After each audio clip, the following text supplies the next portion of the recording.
Hola, no te quiero hacer perder mucho el tiempo, así que voy directa al grano. Si quieres escuchar el audiolibro completo, echa un vistazo al enlace en la descripción. Podrás disfrutar de una prueba totalmente gratuita que te dará acceso a un amplio catálogo de audiolibros. Pero espera, que hay más. Por si todavía tienes dudas, a continuación te dejo con un pequeño fragmento del audiolibro. Disfrútalo. La carretera mal asfaltada ante el paso de los vehículos todoterreno creando nubes de polvo. Los transeúntes se veían obligados a apartar el polvo de sus rostros aleteando sus manos y a echarse a un lado de la calle si querían evitar el atropello por parte de aquellos todoterrenos que circulaban a una velocidad endiablada por las calles de aquella antigua ciudad. El destino de aquellos todoterrenos era claro para todos sus habitantes, que huían despavoridos buscando refugio. Sabían lo que ocurriría, pero ninguno tenía el suficiente valor como para intentar detenerlos. Bagdad, capital de Irak, era la mayor ciudad del país. Fundada en el siglo VIII, se había convertido en la capital del califato abasí y posteriormente en centro comercial, cultural e intelectual de gran relevancia en todo el mundo islámico.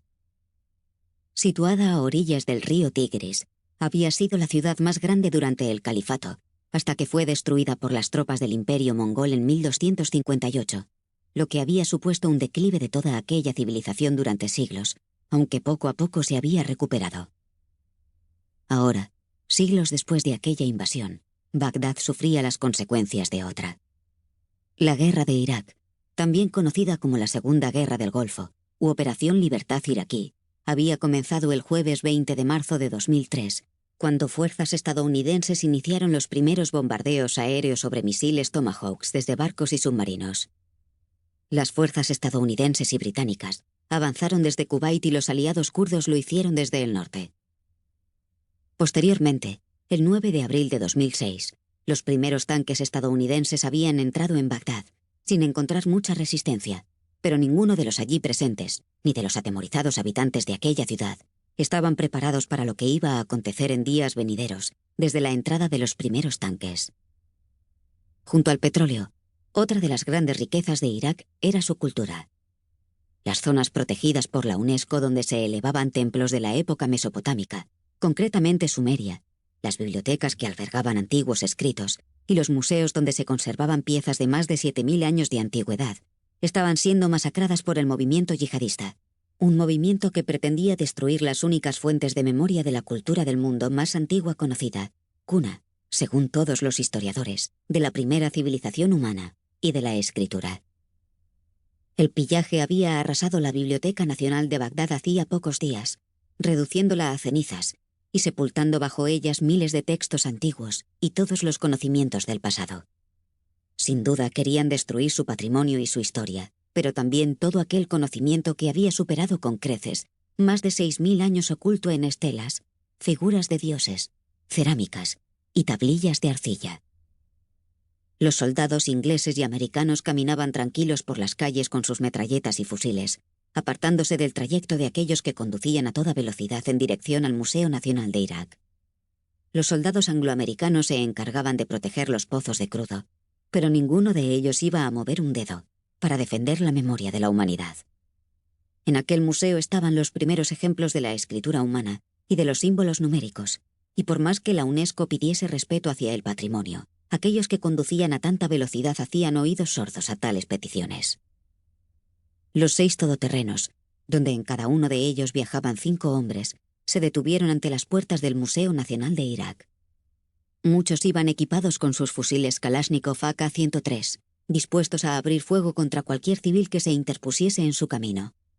Otros se limitaban a portar en sus manos grandes mazos con los que ya habían destruido también otros emplazamientos históricos, o bien martillos eléctricos para poder demoler las figuras de piedra, con una datación de 4000 años de antigüedad, aniquilando la memoria histórica de esa antigua civilización. Los civiles huían de la zona al ver a aquellos desalmados dirigirse al museo que albergaba preciosas reliquias. Un hermoso museo con forma de castillo arábigo, de un color amarillento simulando la arena que rodeaba Bagdad. 2 torres se alzaban presidiendo una ancha puerta con forma de arco, coloreadas por una cornisa azul, y a cada lado de la puerta, una hermosa y alta palmera daba la bienvenida. El museo se encontraba sitiado por unas altas vallas de 3 metros, que se cerraban para impedir el acceso al recinto siempre que éste no estuviese abierto, aunque ahora no era el caso. La 1 del mediodía era una de las horas más solicitadas por los turistas y por los habitantes de Irak, para evitar así las horas de más calor. Una mujer cayó al suelo en su intento de huir de aquellos hombres que corrían hacia las puertas del museo, resbalando y haciendo que parte de su chador se levantase hasta sus rodillas.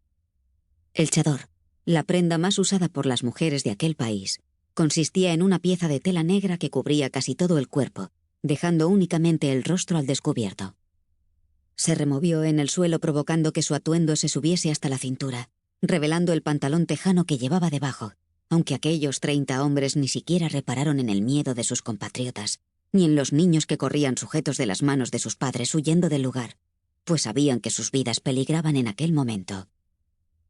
Cargaron todo el material en sus brazos para poder llevar a cabo aquella barbarie cruzando las vallas y accediendo a la entrada principal que los conduciría hasta la puerta de entrada.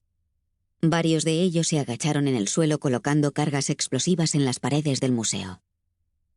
Los gritos de todos los civiles de la calle alertaron a la seguridad del museo, que cerró rápidamente las puertas de acceso, intentando así evitar la entrada de aquellos hombres, aunque sus esfuerzos serían en vano. A varios metros de la entrada principal, Hermie miraba boquiabierto la escena. Había vigilado de cerca a aquellos altercados, y cada vez iban a más. Miró hacia el lado donde su compañero observaba con la mirada fija a los hombres armados. «Van a por ellas, ¿verdad?», preguntó a Hermie mientras se cubría la mitad de su rostro con el kufilla, el tocado tradicional árabe, sujeto con un ical a la frente, ocultando su cabeza del abrasador sol. Hermie lo miró de la cabeza a los pies. Le había entregado todo lo necesario para pasar lo más desapercibido posible entre aquella multitud, vistiéndose con la taub, la típica túnica de manga ancha utilizada en toda la península arábiga, Irak y otros países musulmanes. La túnica color negro a conjunto con el turbante del mismo color contrastaba con su piel haciendo que se viese más clara que la de los habitantes de la ciudad. También hacía que sus ojos color miel destacasen. Había decidido darle esas prendas porque justamente los asaltantes solían vestirse de aquella forma. «Hay que protegerlas. Las destruirán», corroboró Hermie con un tono de voz asustado. «Yo me encargo», comentó su amigo iniciando una marcha tranquila hacia el museo, sin inmutarse ante los gritos y disparos de los asaltantes, aunque sus nervios aumentaban a cada paso, no por el hecho de tener que inmiscuirse en aquella guerra. Sabía que aquellos hombres no tenían nada que hacer frente a su poder, sino por ver hasta qué punto de estupidez era capaz de llegar la humanidad. Se fijó en varios soldados americanos que observaban impasibles cómo los asaltantes colocaban cargas explosivas alrededor del museo y comenzaban a aporrear la puerta principal con un ariete revientapuertas redondeado, en forma de cilindro, de 61 centímetros, macizo, que estrellaban contra la puerta sin contemplaciones ante la pasividad de todos los soldados allí presentes. Miró cada vez más furioso cómo volvían a golpear la puerta que seguramente intentarían mantener cerrada desde el interior los guardas de seguridad del museo, e incluso la gran multitud de civiles que en ese momento visitaba el museo y que se oponía a la destrucción de aquellas obras de arte, de su historia. Necesitaba sacarlas de allí. Caminó directo hacia la puerta sin frenar su paso, notando cómo cada vez su furia aumentaba más y más. Las guerras eran algo común entre los humanos, pero aquello iba más allá de una simple guerra por el poder. Aquello pertenecía a toda la humanidad, y 4 desalmados pretendían hacer desaparecer todo vestigio de conocimiento antiguo, privando al mundo de aquel valioso legado. Él no lo iba a permitir.